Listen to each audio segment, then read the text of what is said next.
Assalamualaikum warahmatullahi wabarakatuh. Perkenalkan, nama saya Fitri Rahmawati, absen 13 dari kelas 12 AP1. Di sini saya akan mempresentasikan hasil PowerPoint yang telah saya buat dengan judul Menentukan Indikator Keberhasilan Tahapan Produksi Massal. Adakah yang tahu apa itu produksi massal? Pengertian produksi massal secara umum. Yang dimaksud dengan produksi massal adalah pembuatan barang yang dilakukan dalam jumlah besar.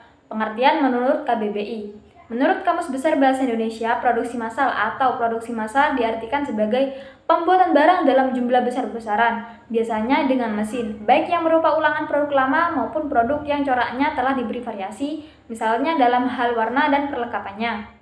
Pengertian menurut para ahli. Adapun pengertian produksi massal menurut para ahli diantaranya adalah sebagai berikut.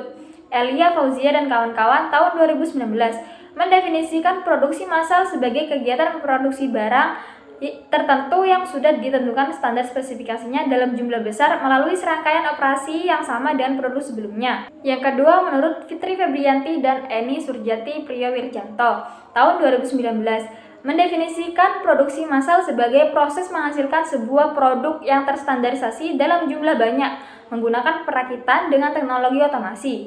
Yang ketiga, menurut Indaryanto tahun 2019 mendefinisikan produksi massal sebagai produksi yang dibuat dalam jumlah besar yang bermanfaat untuk banyak orang dalam masyarakat secara luas. Tujuan produksi massal. Telah disebutkan sebelumnya bahwa secara umum yang dimaksud dengan produksi massal adalah pembuatan barang yang dilakukan dalam jumlah besar. Adapun tujuan produksi massal adalah untuk menguasai pasar. Jika terjadi kelebihan produk, baik dunia usaha maupun dunia industri dapat memaksa pasar untuk melakukan diskon, promosi, dan lain-lain agar produk tersebut cepat terserap. Ciri-ciri produksi massal. Produksi massal mempunyai ciri-ciri antara lain sebagai berikut. Produk yang dihasilkan dunia usaha maupun dunia industri adalah produk yang berbiaya rendah dan dalam jumlah yang besar. Yang pertama yaitu bertujuan untuk menguasai pasar. Yang kedua, produk dijual di pasar bebas. Yang ketiga, tingginya spesialisasi produk. Yang keempat, adanya stok produk untuk memenuhi kebutuhan saat masa tunggu. Yang kelima, memiliki alur kerja yang seimbang. Keenam, produk yang sama diproduksi secara berkesinambungan. Dan yang ketujuh yaitu adanya prosedur standarisasi produk.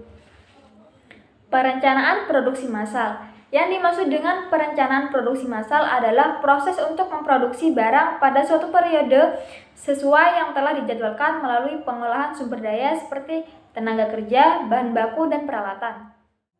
Perencanaan produksi massal mencakup hal-hal berikut. Yang pertama, persiapan rencana produksi. Yang kedua, menyusun jadwal penyelesaian produk. Yang ketiga, merencanakan produksi dan pengadaan bahan dari luar. Yang keempat, menjadwalkan proses operasi tiap unit. Yang kelima yaitu menyampaikan jadwal pada pemesan.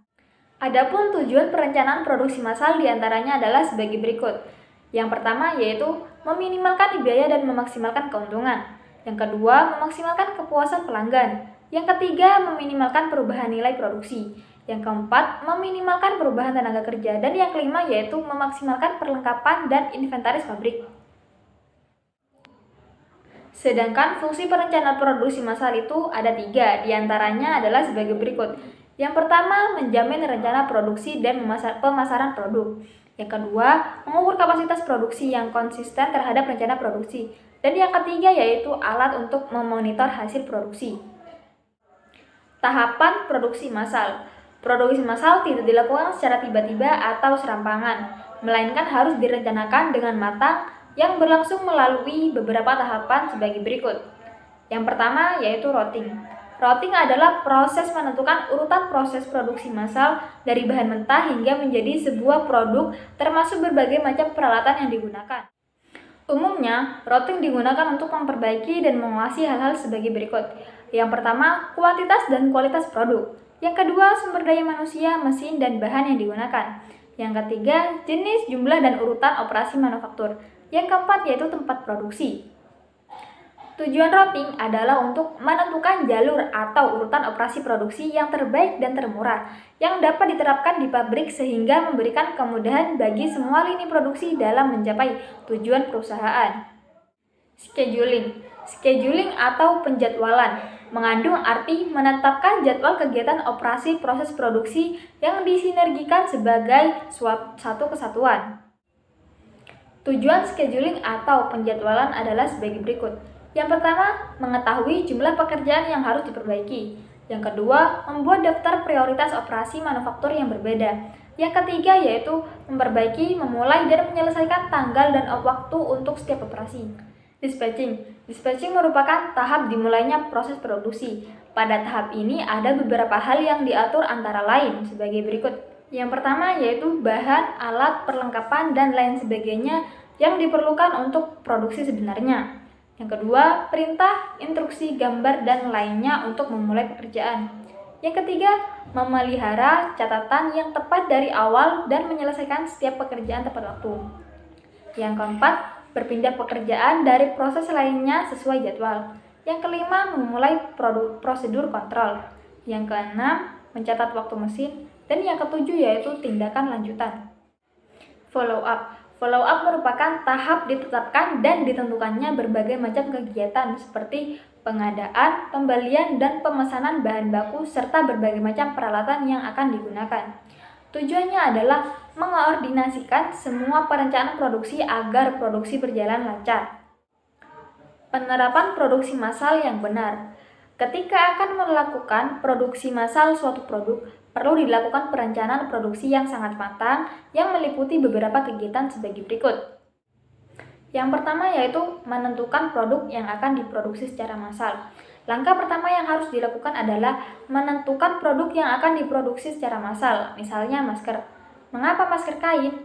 Karena masker kain saat ini dibutuhkan oleh warga masyarakat guna mencegah penyebaran wabah COVID-19. Yang kedua yaitu menyaring ide dan gagasan. Ide atau gagasan yang dimaksud adalah terkait ide atau gagasan produk yang sesuai dengan pasar dan hal-hal lainnya. Misalnya ide atau gagasan tentang masker kain disesuaikan dengan pasar dan standar dari WHO. Yang ketiga yaitu membuat desain produk. Desain produk adalah rancangan bentuk yang memiliki nilai, kegunaan, dan dapat memenuhi kebutuhan konsumen. Beberapa hal yang harus diperhatikan terkait desain produk antara lain biaya, kualitas, kebutuhan konsumen, dan keunggulan dalam persaingan. Misalnya, rancangan masker kain yang akan diproduksi massal, termasuk kemasan yang akan digunakan sebagai wadah atau bungkus produk. Yang keempat yaitu membuat gambar kerja produk. Gambar kerja produk mengacu pada gambar yang dijadikan acuan atau patokan agar ide dapat diwujudkan dalam wujud fisik sebuah benda. Gambar kerja produk terdiri atas bentuk, bahan-bahan, dan warna. Misalnya, gambar produk masker kain yang membuat informasi lebih detail seperti bentuk masker kain, jenis kain, serta bahan-bahan lain yang digunakan sesuai standar WHO. Yang kelima, yaitu membuat dan menguji fungsi prototipe produk. Langkah selanjutnya adalah membuat prototipe atau model produk dan mengujinya sebelum produk tersebut diproduksi secara massal dan dilempar ke pasaran. Tujuannya adalah mengetahui kelebihan dan kekurangan produk sebelum masuk tahap produksi. Misalnya, model atau prototipe masker kain yang sesuai standar WHO, diuji desain serta fungsinya sebelum diproduksi secara massal. Yang keenam yaitu memproduksi produk tersebut secara massal. Setelah lolos uji prototipe produk, tahap selanjutnya adalah memproduksi produk tersebut secara massal dengan memperhatikan beberapa hal antara lain jumlah produk yang diproduksi, bentuk produk, dan pendistribusian produk. Contoh produk yang menggunakan produksi massal. Beberapa contoh produk yang menggunakan produksi massal diantaranya adalah sebagai berikut. Yang pertama yaitu peralatan elektronik seperti televisi, radio, hair dryer, kulkas, setrika, gawai. Yang kedua yaitu alat transportasi seperti motor, mobil. Peralatan mandi seperti sabun, sikat gigi, pasta gigi, sampo. Alat-alat kebersihan seperti sapu, kain pel. Kemudian makanan dan minuman. Kelebihan dan kekurangan produksi massal. Sebagai produk yang dihasilkan dalam jumlah besar dan berbiaya rendah, produksi massal tidak terlepas dari kelebihan dan kekurangan. Kelebihan produksi massal. Yang pertama yaitu efisiensi waktu. Digunakannya mesin-mesin yang bekerja dengan cepat, sangat membantu para pekerja dalam menyiapkan berbagai macam perlengkapan, serta bahan-bahan yang dibutuhkan dalam waktu yang singkat. Yang kedua yaitu menghemat biaya produksi. Suatu produk yang diproduksi secara massal dapat menghemat biaya produksi. Hal ini disebabkan perusahaan mendapat potongan harga ketika membeli bahan baku dalam jumlah besar. Selain itu, digunakannya mesin-mesin dalam proses produksi juga dapat mengurangi biaya yang dialokasikan untuk tenaga kerja. Dengan demikian, perusahaan dapat menghemat pengeluaran yang tidak perlu. Yang ketiga yaitu tingkat akurasi yang tinggi. Proses produksi massal umumnya menggunakan mesin-mesin yang modern yang lebih akurat, efisien, dan optimal sehingga dapat meminimalisasi tingkat risiko kesalahan manusia dalam memproduksi barang. Yang keempat yaitu tingkat produksi tinggi. Selain dapat meminimalisasi tingkat risiko kesalahan manusia dalam memproduksi barang, mesin-mesin yang digunakan dalam proses produksi massal juga dapat menghasilkan barang dalam jumlah yang besar dan cepat. Yang kelima yaitu proses berkreasi. Biasanya, suatu produk yang diproduksi secara massal tidak hanya memiliki satu varian saja, melainkan beberapa varian. Hal ini dilakukan dengan cara menambah nilai barang serta disesuaikan dengan kebutuhan konsumen. Hal ini menunjukkan adanya proses kreasi yang dilakukan perusahaan. Dan yang keenam yaitu komitmen yang tinggi.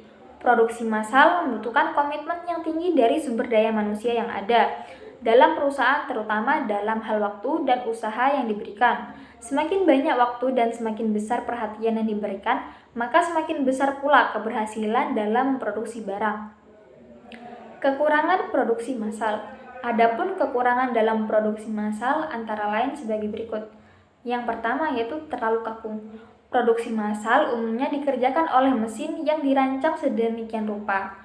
Jika terjadi gangguan pada mesin, dapat terjadi kesalahan dalam pengerjaan desain proses produksi. Yang kedua yaitu kurangnya varian produk. Terkadang, suatu produk tidak memiliki varian lain. Hal ini disebabkan adanya kesamaan produk yang dihasilkan oleh para produsen. Akibatnya, kebutuhan konsumen tidak terpenuhi. Dan yang ketiga yaitu tidak ada jaminan. Setiap produk yang dilempar ke pasaran sesungguhnya tidak memiliki jaminan akan sukses besar di pasaran. Karena itu, perusahaan harus tetap memperhatikan kebutuhan konsumen, serta permintaan pasar terhadap produk tertentu. Sekian dari presentasi saya, kurang lebihnya saya mohon maaf. Wassalamualaikum warahmatullahi wabarakatuh.